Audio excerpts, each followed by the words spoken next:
Matapos naming manalo sa mga bidding, may mga opisyal mula sa DPWS ang lumalapit sa amin para humingi at kumuha ng bahagi niya sa halaga ng proyekto.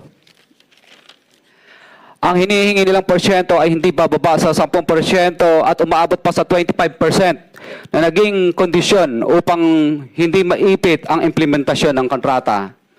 Ito ay binibigay namin sa kanila ng cash. Ang bawat transaksyon ay may karampatang voucher at ledger na nagsasaad ng mga araw at kung kailan nila ito natanggap.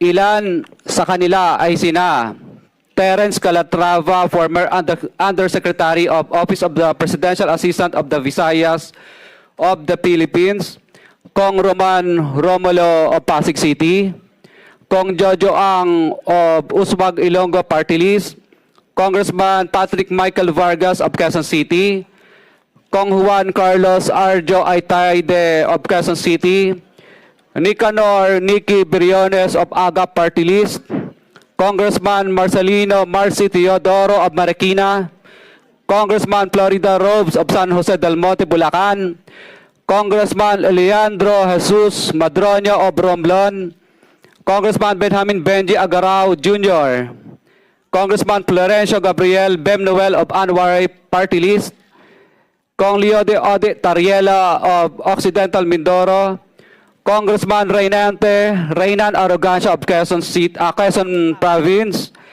Kong Marvin Rillo of Quezon City, Kong Teodoro Haresco of Aklan, Kong Antonieta Yudela of Zamboanga, Sibugay, Kong Dean Asisio of Caloocan, Kong Marivico Pilar of Quezon City. 21. Mayroon ding mga kinatawan ng ilang politiko na nakikipagtakbo sa amin upang manghingi ng porsyento kapalit ng mga porsyento ng mga proyekto. Ang mga porsyentong ito ay 25% ay ipinipilit sa amin bilang karaniwang kalakaran na wala akong kakainang tanggihan.